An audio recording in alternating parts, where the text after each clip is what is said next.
Ok, buenas noches, señores. Bienvenidos a nuestra última videoconferencia de mejora, diseño y análisis de procesos. ¿Me escuchan? Buenas noches, licenciada. Sí, la escucho. Nancy Argueta, mucho gusto. Mucho gusto, Nancy. Muchas gracias por contestar. Excelente. Vamos a iniciar entonces para poder aprovechar el tiempo de la hora que tenemos disponible.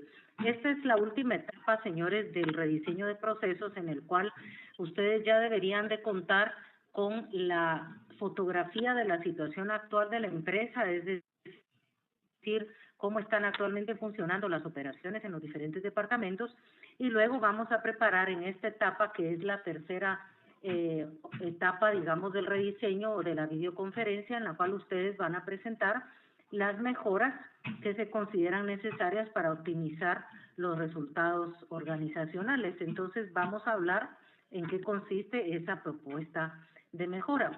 Es importante que tengamos claro que en esta etapa del rediseño o de la reingeniería debemos de tener un cambio de pensamiento o una transición de pensamiento administrativo. Yo aquí les coloqué una tabla donde debemos de contar con todos estos cambios en cada uno de los elementos. Es decir, es necesario estar conscientes que los procesos los vamos a llevar de procesos complejos a procesos simples en la reingeniería o el rediseño de procesos, que los trabajos van a ser estrechos, van a pasar a ser multidimensionales, de controlados a facultados del personal.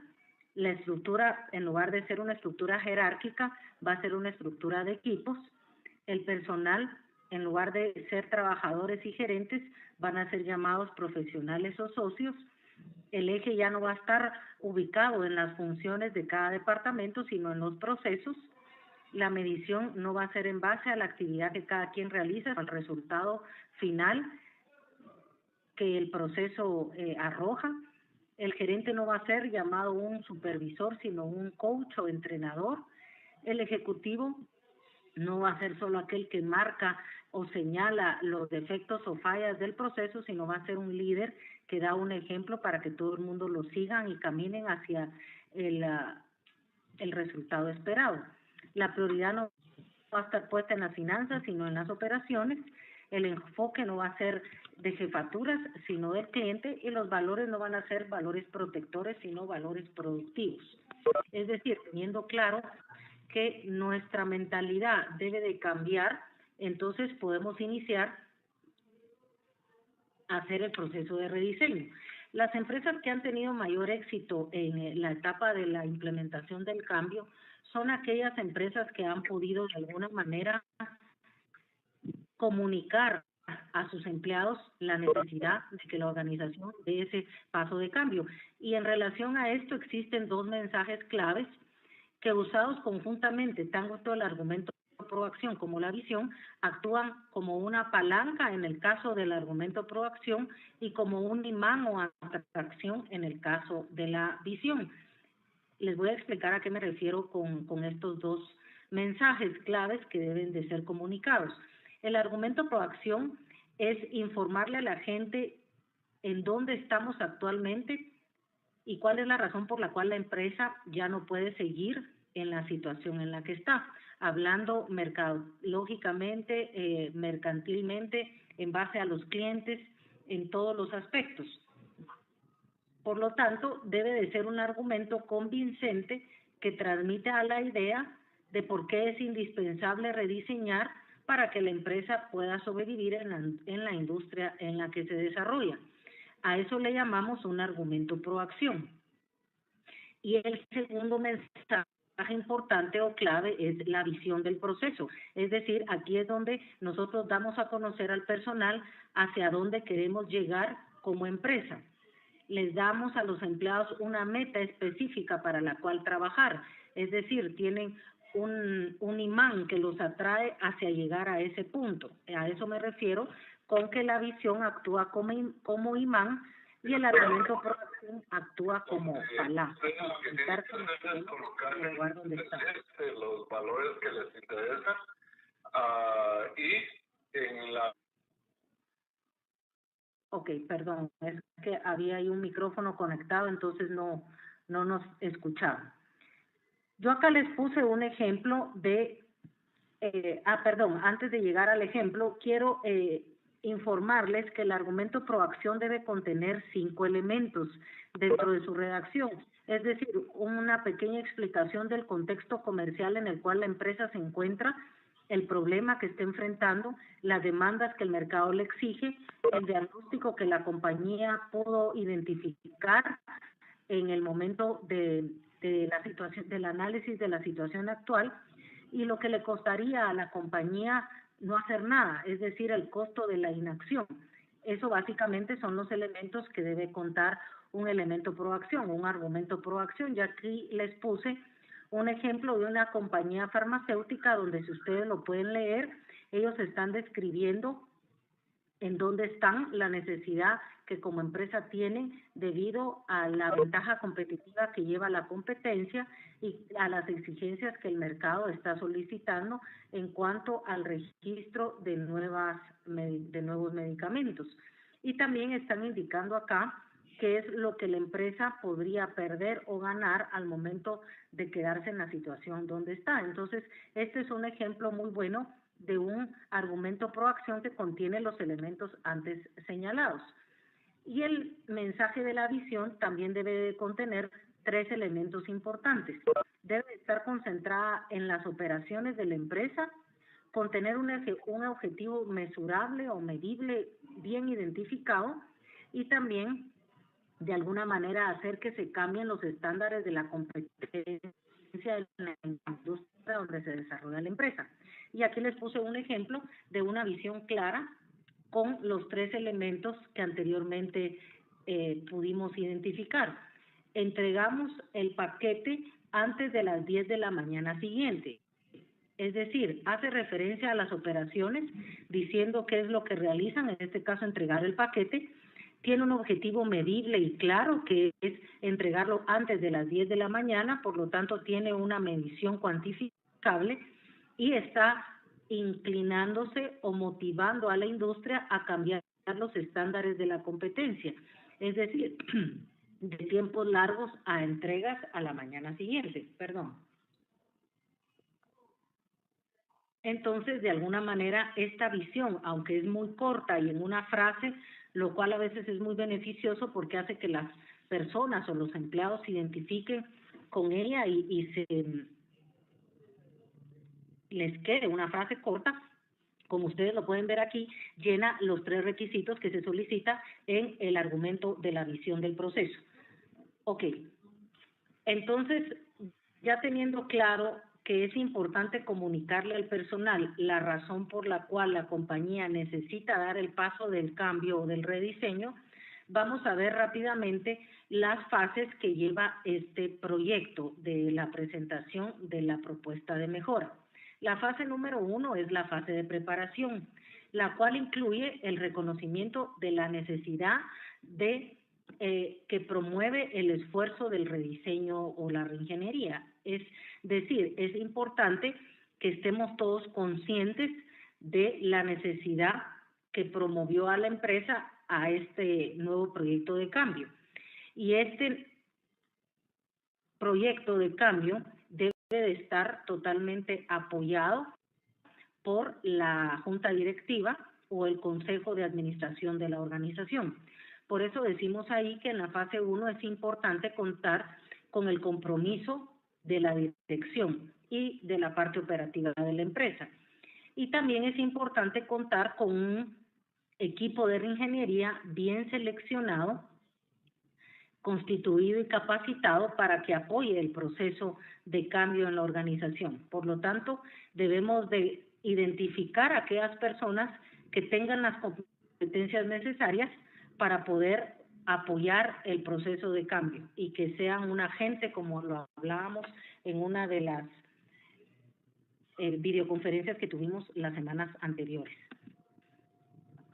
Ok, luego la fase 2, que es la fase de identificación.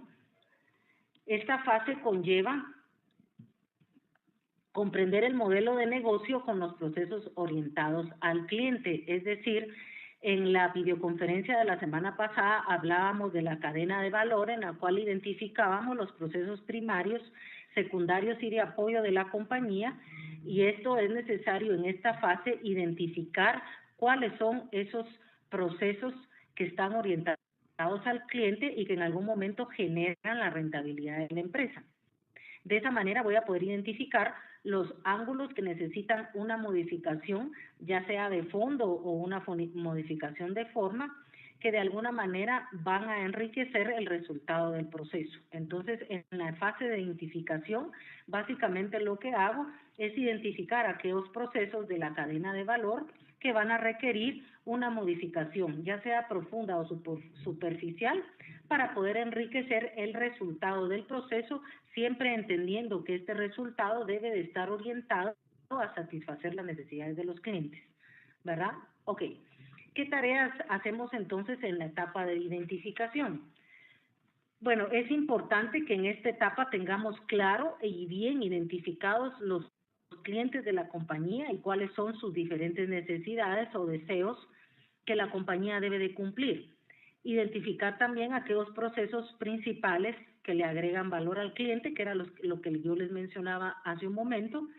Debemos de definir y medir el rendimiento de los procesos, es decir, en qué momento el proceso deja de ser un proceso rentable para la compañía porque es muy tardío, lento, ineficiente, utiliza demasiados recursos. A eso me refiero con medir el rendimiento.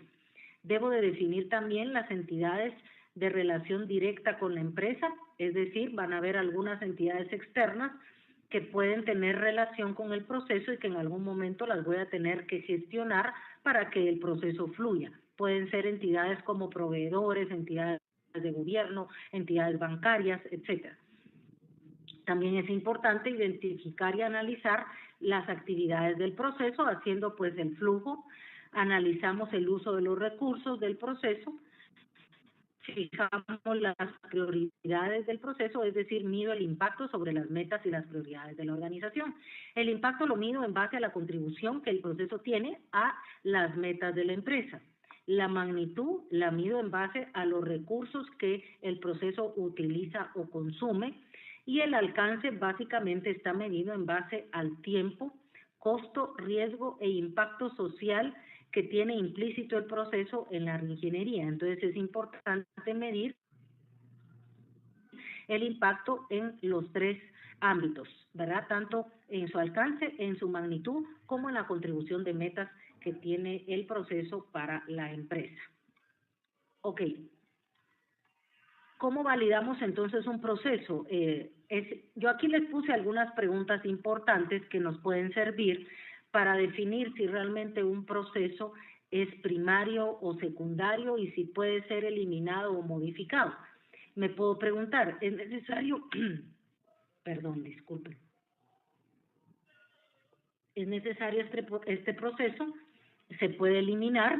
¿Será más eficiente contratar externamente la ejecución de este proceso?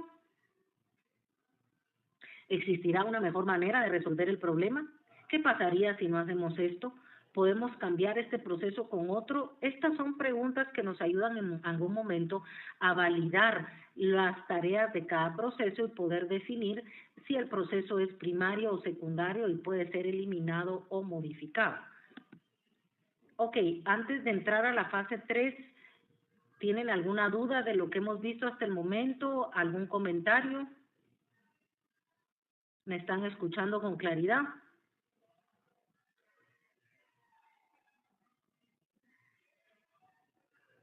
Buenas noches, ¿me escuchan?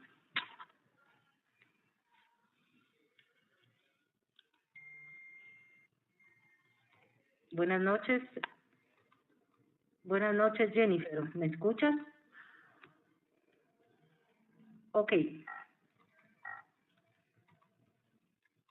Es importante, señores, que tengamos bien clara esta videoconferencia porque esta guía de la presentación de la propuesta de mejora les va a servir como base o guía para poder desarrollar el proyecto final que tienen que presentar ahorita en la unidad número 3. Entonces es importante que lo tengamos claro. Ok, La fase 3 entonces es desarrollar la visión del proceso. Es decir, en esta etapa se define la orientación que se le desea dar al proceso de tal manera que produzca un avance en el rendimiento. Debemos de identificar los sistemas, los flujos de información, las autorizaciones, la tecnología, todo aquello que en algún momento pueda de alguna manera interrumpir el avance en el rendimiento del proceso. Entonces, es importante que esto lo tengamos identificado. Y para ello les puse acá algunas tareas que debemos de realizar en esta etapa del proceso. Tengo que entender la estructura del proceso, el flujo, identificar las actividades de valor agregado, referenciar el rendimiento, es decir, yo aquí les ponía algunos mecanismos que están acá o herramientas para poder rediseñar. El benchmarking, que es una herramienta mercadológica muy utilizada que nos puede en algún momento ayudar a referenciar aquellos puntos en la industria que están siendo mejor aplicados que mi compañía y que en algún momento dado lo pueda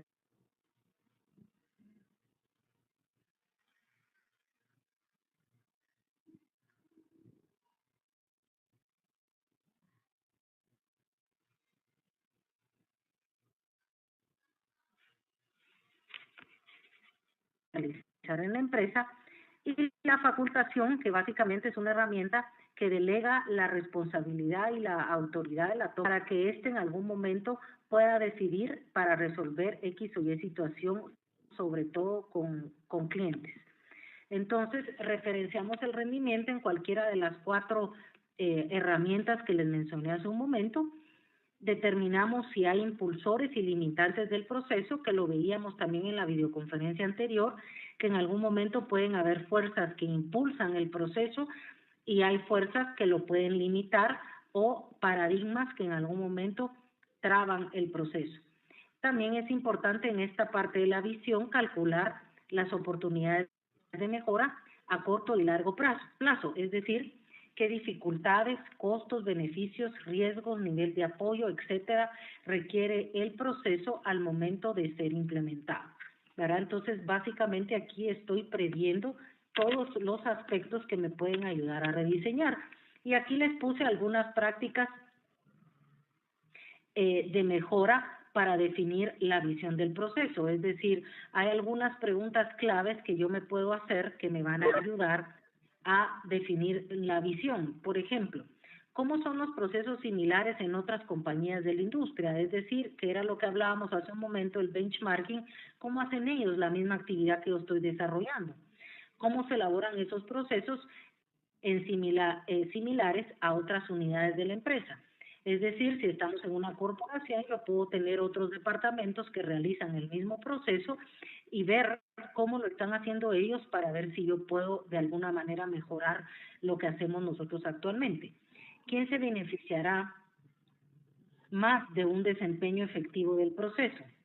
¿Cuáles actividades del proceso contribuyen a un desempeño efectivo y pueden aplicarse los éxitos a otras empresas de este proceso? ¿Verdad? Ok. Otra tarea importante en la fase 3 es visualizar el nuevo proceso a nivel interno, es decir, si en algún momento va a tener algún impacto para los empleados, y también visualizar el impacto que pueda tener a nivel externo, que en este caso estamos hablando básicamente de clientes y proveedores. Es importante analizar y visualizar qué impactos pueda tener a los clientes, que en este caso deberían de ser todos positivos, y qué impacto me pueda traer con mis proveedores, que al final los 3, en este caso los empleados, clientes y proveedores, son socios estratégicos de la compañía, que en la medida en la cual yo ponga en una perfecta balanza los intereses de los 3, pues voy a tener una compañía más exitosa.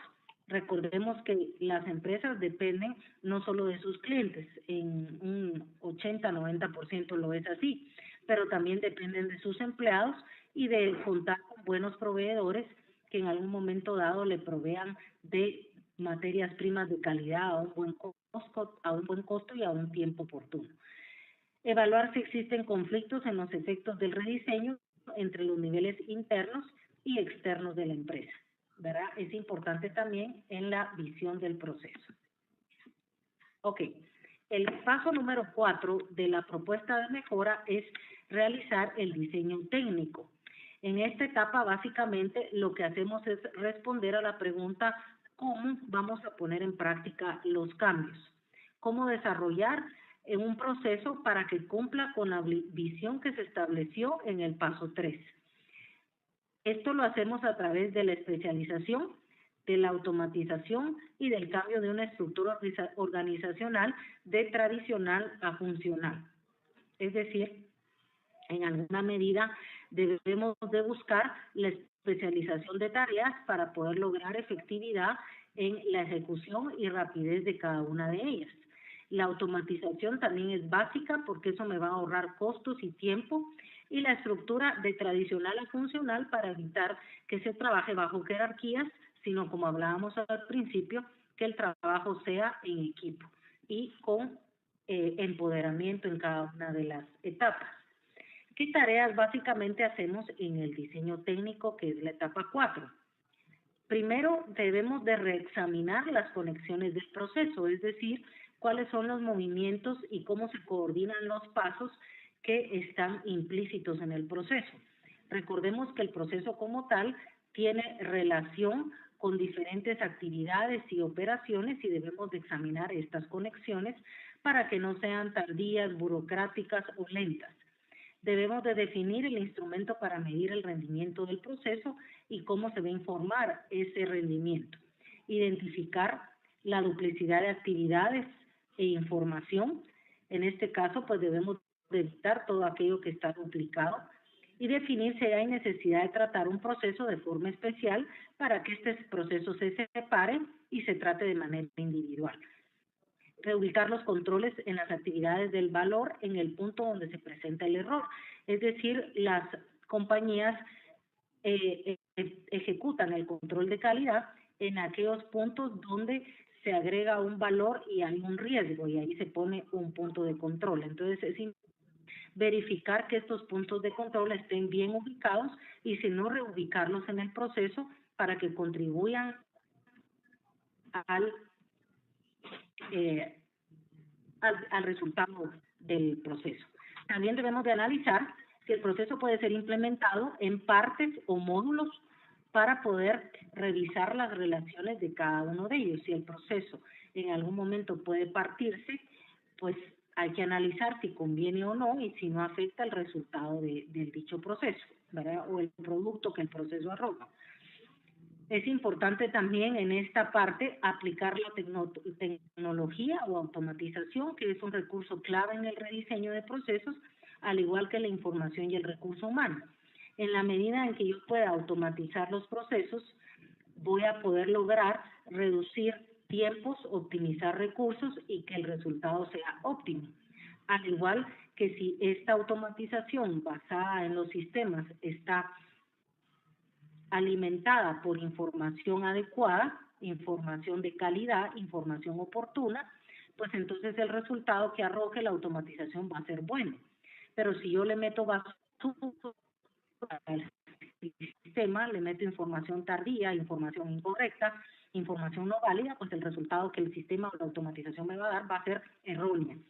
Por eso digo ahí que es un recurso clave, tanto la automatización como la información, y obviamente el recurso humano también es importante, debido a que si el recurso humano no está capacitado, comprometido, identificado con el cambio, fiel a la compañía, entonces vamos a tener problemas con la implementación del nuevo proceso.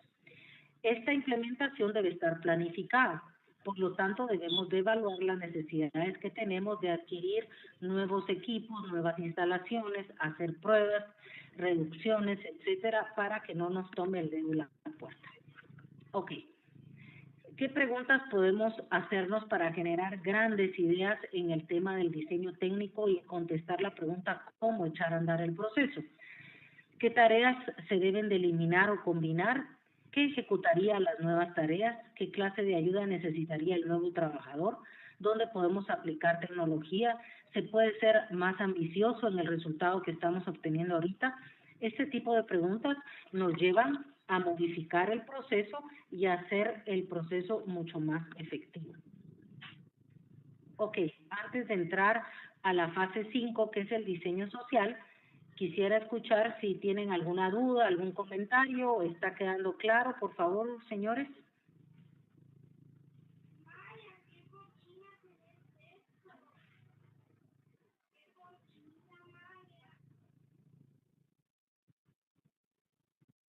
Señores, buenas noches. ¿Me están escuchando? ¿Está todo claro?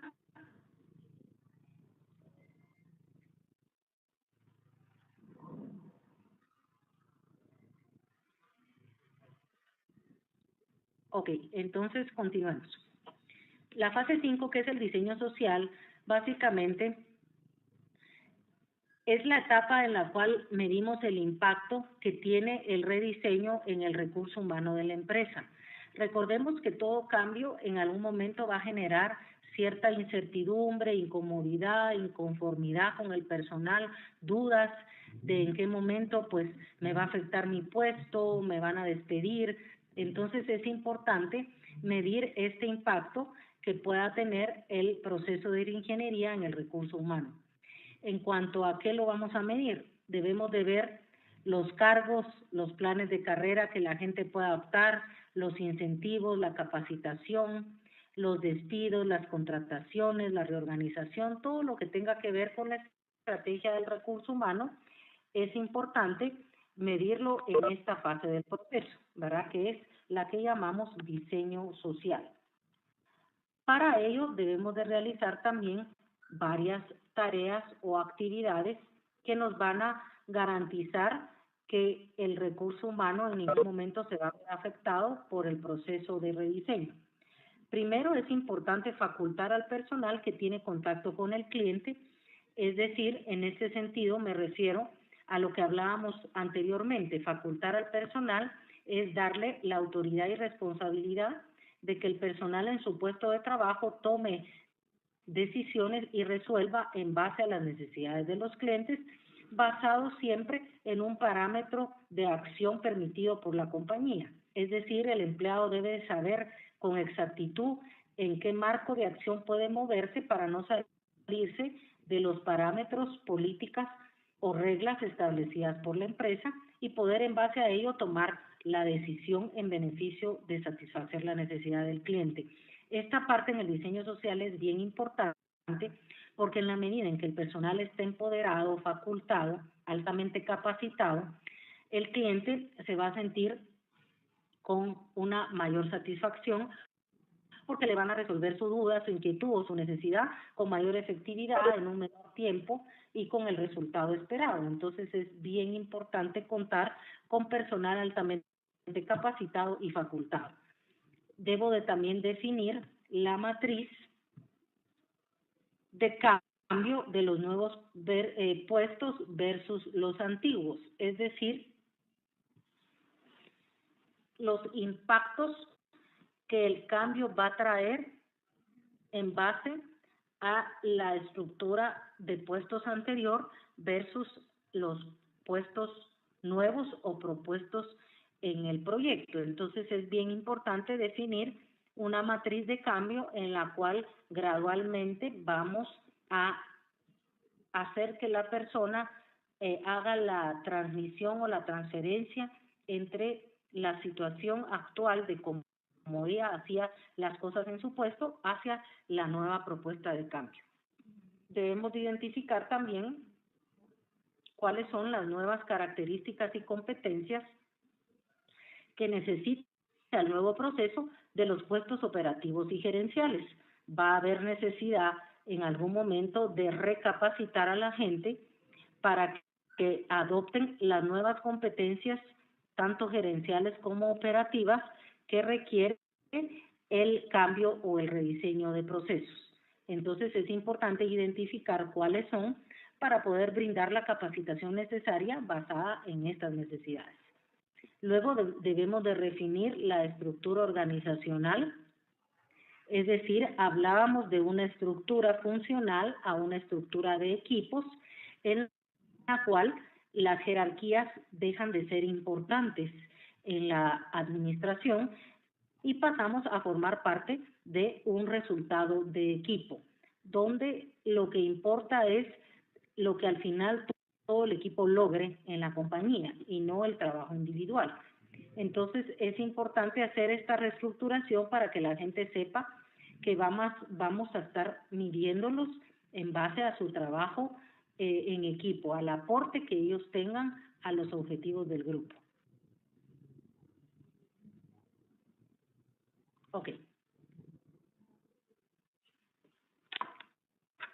También es importante definir las necesidades de capacitación, que era lo que hablábamos hace un momento, ya que en base a la identificación de las nuevas competencias o características del personal, yo voy entonces a hacer un plan de capacitación necesario para poder cumplir con estas competencias. No implica despidos, ¿verdad? Sino que estamos hablando de una necesidad de capacitación.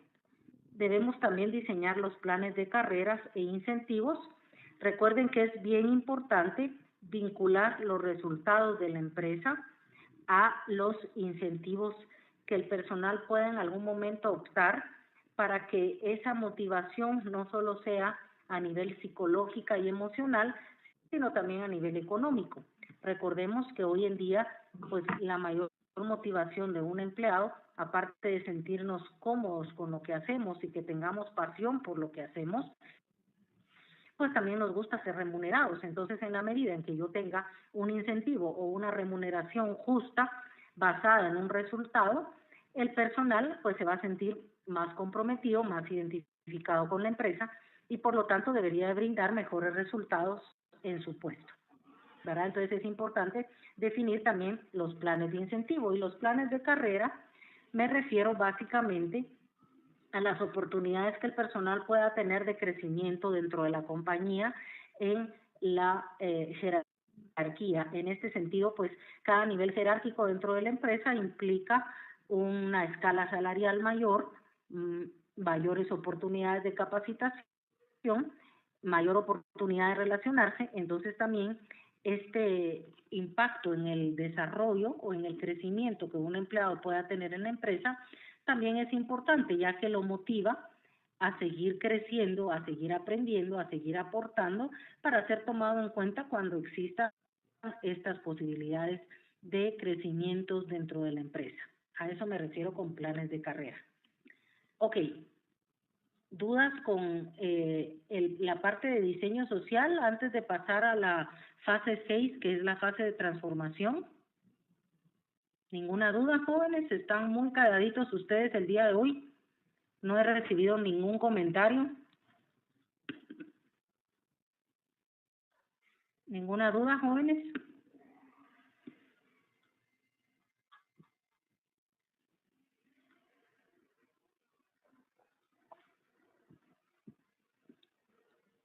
Ok.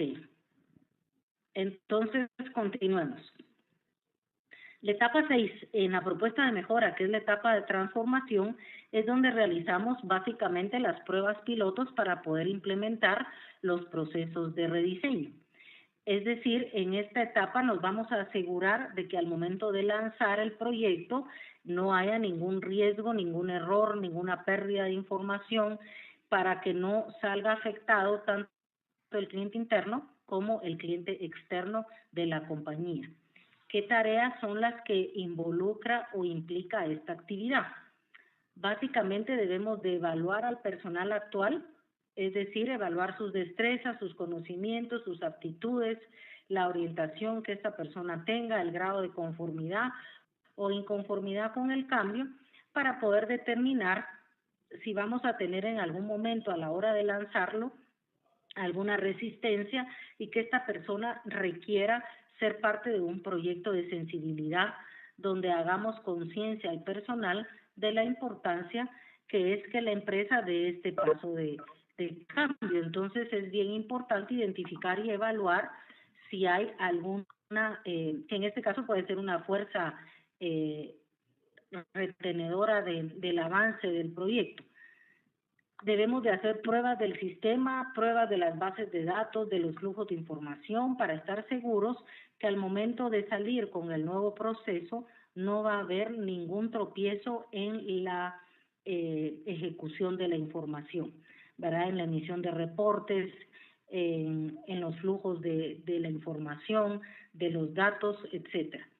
Debemos también de estar conscientes de la capacitación al personal en los nuevos procesos y responsabilidades, indicándoles con claridad y mejor aún si está manualizado, cuáles son los nuevos procesos y las nuevas responsabilidades que implica el cambio en cada uno de los puestos involucrados. Poner el nuevo proceso a prueba en un área limitada, nada más identificando las mejoras o correcciones.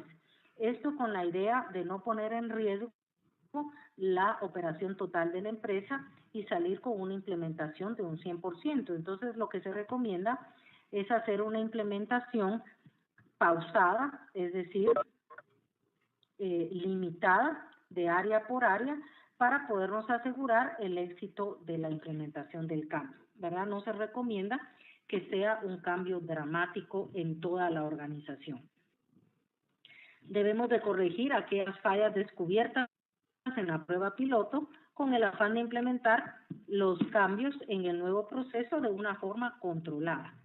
¿A qué me refiero con controlada? Es decir, tenemos que tener conciencia de lo que estamos haciendo y de los efectos que esto ha podido ocasionar para poder tomar las medidas correctivas de inmediato antes de que se nos salga de las manos la implementación del proceso.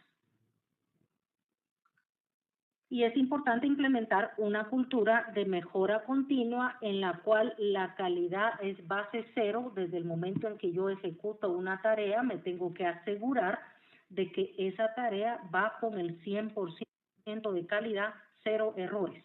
En la medida en que yo, como parte de una cadena del proceso, haga mi trabajo con calidad, voy a contribuir al momento de pasar esa tarea a la próxima persona, a que esa persona reciba los insumos que necesita con la misma calidad, y así continuemos el proceso para que al final el resultado del flujo esperado sea el óptimo. Eso es una cultura de mejora continua. Y también estar conscientes que todo lo que hoy hago siempre se puede mejorar. Las personas de mejora continua son personas inquietas que siempre están buscando constantemente cambios y pensando en lo que hoy hago, ya lo hago bien, lo puedo llevar a un nivel de excelencia, ¿verdad? Entonces es bien importante. Ok, hablábamos también hace un momento que los procesos van a enfrentar fuerzas limitantes y fuerzas impulsoras, y dentro de las fuerzas limitantes se conocen los paradigmas, que deben ser cada rediseño de proceso. Aquí les puse algunos paradigmas más comunes para que ustedes vean algunos ejemplos. Cuando hagan ustedes el análisis y la propuesta, pues pueden identificar otra serie de paradigmas diferentes. Por ejemplo, puede ser que antes la información en la empresa aparece una sola vez en un solo lugar, mientras que cuando ustedes hagan la propuesta, la información va a aparecer simultáneamente en tantos lugares como sea necesario, ¿verdad? Este es un paradigma que enfrenta actualmente el proceso y que al momento del rediseño debe vencerse. Otro podría ser que solo que se diga o se piense que solo los expertos pueden realizar un trabajo complejo, mientras que ahora se va a cambiar la mentalidad a pensar que cualquier persona, por generalista que sea, puede hacer el trabajo de un experto, siempre y cuando se informe, investigue, analice y le guste involucrarse para poder aportar adecuadamente. Los negocios tienen que elegir entre centralizar y descentralizar. Puede también ser un paradigma anterior que lo vamos a convertir en una oportunidad en la cual los negocios pueden obtener simultáneamente los beneficios de ambas teorías, tanto la centralización como la descentralización de información o de la toma de decisiones.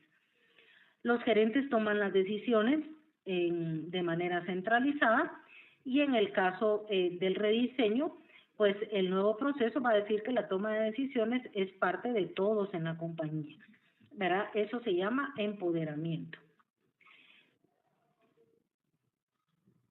Antes podemos pensar que el personal que trabaja fuera de la empresa va a necesitar siempre una oficina en donde recibe información, donde almacene, donde transmita información, mientras que hoy en día se piensa que el personal que está fuera de la empresa puede enviar y recibir información donde quiera que esté, a través de la tecnología, de las redes, del WhatsApp, del correo, ¿verdad? De todas las herramientas tecnológicas con las cuales contamos. Antes pudiéramos pensar que el mejor contacto con un comprador potencial es el contacto personal. Obviamente tiene una gran ventaja el contacto cara a cara, pero eso no impide que un contacto eficaz también pueda ser parte de un proceso de venta. Los planes se revisan anualmente, puede ser un paradigma anterior y lo vamos a convertir en que los planes deben de revisarse de forma periódica, ¿verdad? Entonces, estos son algunos ejemplos de paradigmas que pueden ustedes enfrentar en los procesos que van a analizar. Aquí les puse 3 principios de clase mundial que deben tomar en cuenta. El primero es que deben de ser eliminadas todas las barreras que perjudiquen el flujo continuo del trabajo. Debe de organizarse o enfocarse la organización a resultados y no a las tareas ni a los horarios, ¿verdad? Sino que la organización debe estar enfocada en los resultados del proceso y que es importante incorporar la calidad desde el principio, es decir, que el proceso cumpla con la forma adecuada. ¿Y a qué me refiero con forma adecuada? Es decir, que yo tengo que tener clara la forma en que el cliente requiere cumplir con sus expectativas desde el primer intento. Si yo logro que el proceso cumpla con las expectativas del cliente desde la primera vez que estoy teniendo contacto con él, entonces es la forma adecuada del proceso. Por lo tanto, la orientación tiene que ser 100% al cliente y que esté normado para garantizar el cumplimiento de todos conforme a esa forma adecuada. Y cuando digo normado, me estoy refiriendo a un manual de procesos en el cual yo deje identificado paso a paso cuál es la lógica a seguir para poder cumplir cierta actividad. Entonces, en esa medida se va a garantizar que si todos cumplen y siguen ese manual, van a lograr el resultado esperado. Es importante que al incorporar la calidad desde el principio, la compañía logre blindar los procesos contra errores y capturas de información en la fuente. En la medida en que yo tengo información de la fuente primaria, yo voy a poder blindar los procesos contra esos tipos de errores, ¿verdad? De que va y viene información en las compañías. Otro principio de clase mundial es que los sistemas de retroalimentación inmediata deben de ser de forma visual. En la medida en que el empleado cuente con una intranet en su computadora y él pueda en cualquier momento entrar a la información de la compañía, pues vamos a tener las herramientas a la mano para poder contar con información. Reducir al mínimo el tiempo de preparación de una actividad, es decir, en la medida en que yo logre optimizar el proceso en cuanto al tiempo y recursos, pues definitivamente estoy cumpliendo un principio de clase mundial. Debemos de contar con trabajadores multifuncionales, que ellos en algún momento estén lo suficientemente capacitados y empoderados para poder hacer cualquier trabajo que se les solicite, independientemente que sea de su función o no, o apoyar simplemente la función de otro departamento. Sensibilizar al personal hacia una cultura de cambio, ¿verdad? Es necesario pues dar charlas del personal para que ellos estén conscientes que lo único constante en las empresas hoy en día es el cambio. Y debemos de tener también cuidado que los cambios no se conviertan en para siempre, en lugar de para mientras, porque en algún momento dado alguna persona dice, no, para mientras voy a seguir haciendo esto así y después lo cambio al nuevo sistema que me están solicitando. Y esos para mientras nunca llegan a cambiarse, entonces se vuelven para siempre si se queda el proceso como la compañía no lo desea. Entonces es importante tener cuidado con eso. Aquí les puse algunos otros principios también de clase mundial ejemplificados en estas figuras para tratar de llamar su atención en el sentido de que las compañías deben de tener claro que no hay vacas sagradas. ¿A qué me refiero con vacas sagradas? Es decir, no hay productos insustituibles, productos intocables, productos estrella, ¿verdad? Ni tampoco personal, ni tampoco procesos. Es decir, la compañía en cualquier momento puede decidir cambiar cualquier situación que beneficie el rumbo que hacia la empresa quiere llegar. Entonces debemos de tener claros que no hay vacas sagradas, que cualquier cosa puede ser modificada, aunque sea una idea propuesta por uno mismo. Uno debe de estar consciente de que, bueno, en algún momento sirvió, pero ahora ya no, ¿verdad? Entonces, a eso me refiero con que no hay vacas sagradas en la empresa. Todo puede ser mejorado, todo en general lo puedo mejorar.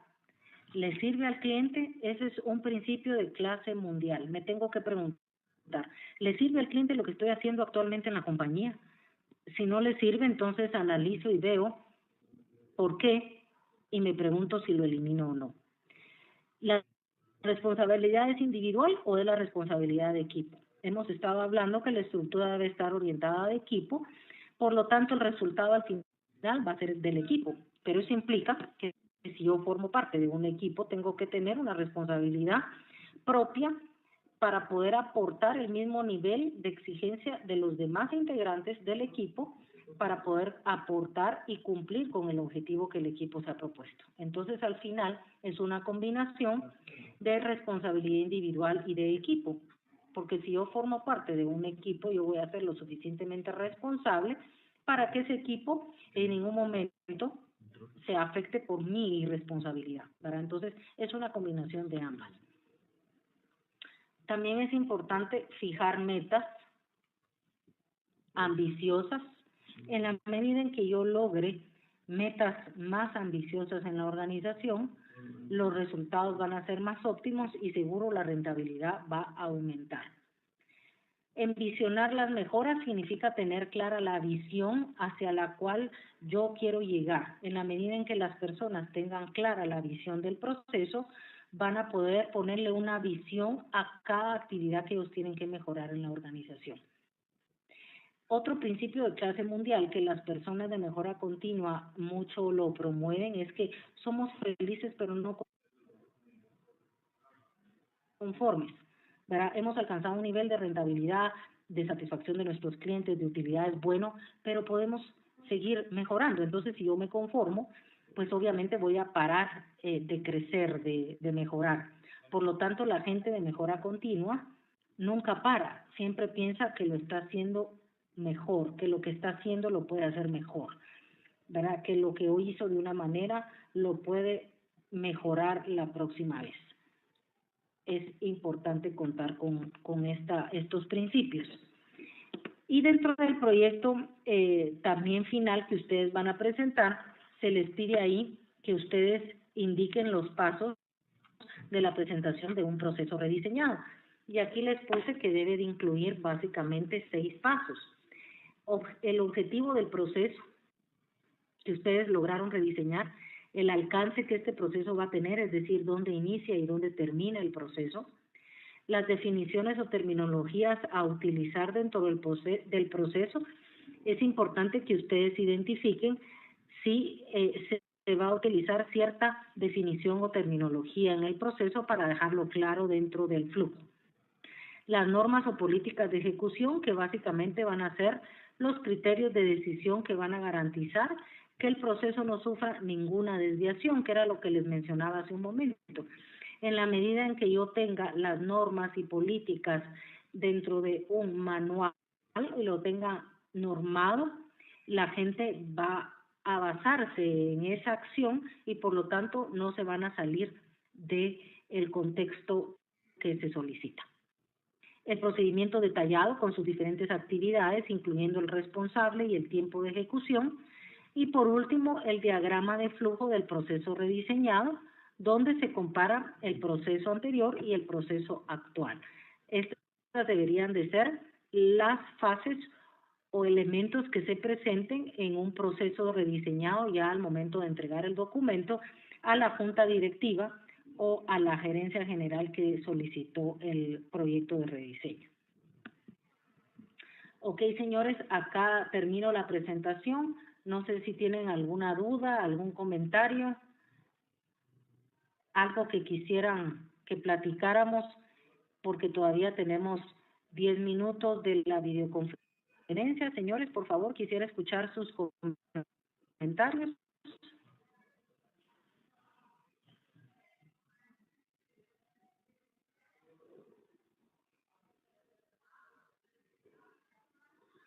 Señores, buenas noches. Ningún comentario, por favor, quisiera escucharlos.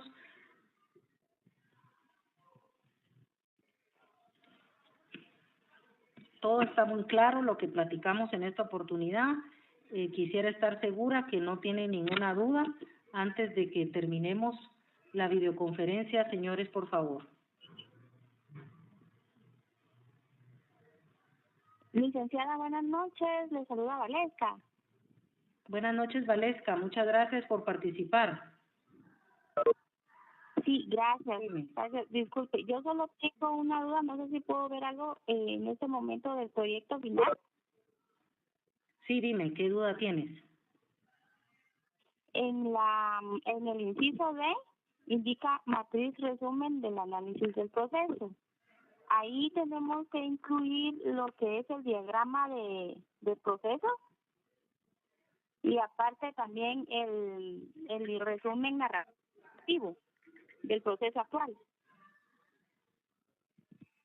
No, donde se pide la matriz es únicamente el cuadro que aparece en la unidad 3, donde es matriz de qué dice ahí, es que no tengo ahorita la guía a la mano.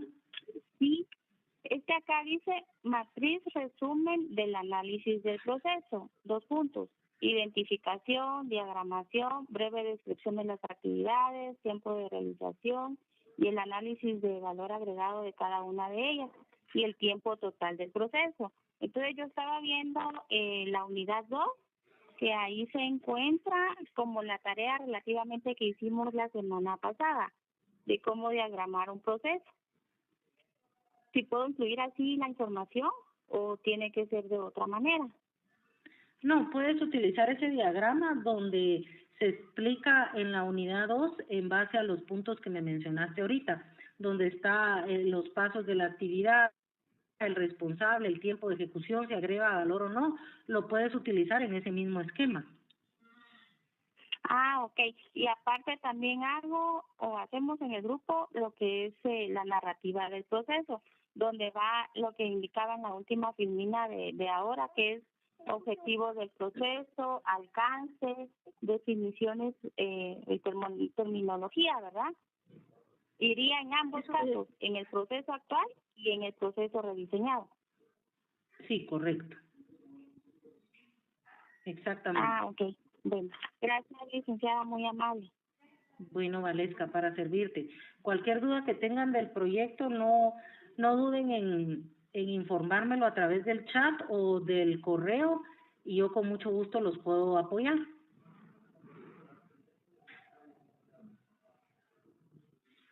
¿Alguna otra duda, señores? ¿Algún comentario, algo más que quisieran aprovechar en los últimos 5 minutos que nos quedan? Licenciada, buenas noches, le saluda Nancy. Solo tengo Buenas una noches, consulta. Nancy, ¿cómo estás? Muchas gracias. Bien, muchas por gracias. participar. Gracias. Quería saber si todas esas fases tenemos que implementarlas en el proyecto final, así detalladas a como está en la teoría. No, básicamente básate en la guía que les puse y van contestando nada más las preguntas que yo les fui poniendo en la guía. No lo tienen que desarrollar con todo el detalle que yo les expliqué ahorita en la presentación. Básicamente básense en la guía que les puse, Nancy. Ah, está bien, muchas gracias. Sí, yo tenía la duda porque si era en base a todo lo de la teoría no nos iban a alcanzar las 15 hojas que pide aquí como máximo. Sí, no es necesario que lo pongas a ese detalle. Básicamente lo que tienen que cumplir son los puntos que les solicité en la guía y los tienen que identificar bien para que yo sepa que sí me están poniendo lo que ahí se solicita. Ah, muy bien, muchas gracias. Para Gracias, servirte, Nancy. Gracias a ti por participar. ¿Alguien más que tenga alguna otra duda, señores?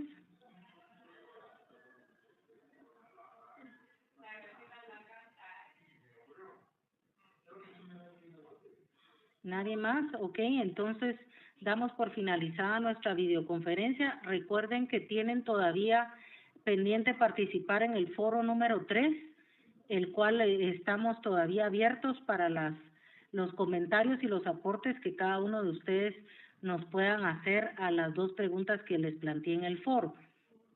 Espero ahí sus comentarios. Cualquier duda que tengan, con mucho gusto estoy para servirles en el chat.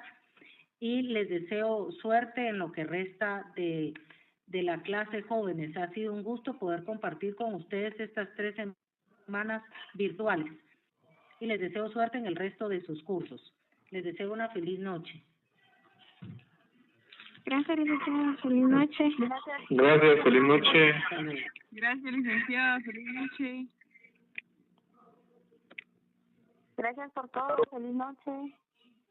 Feliz noche para todos. Hasta luego.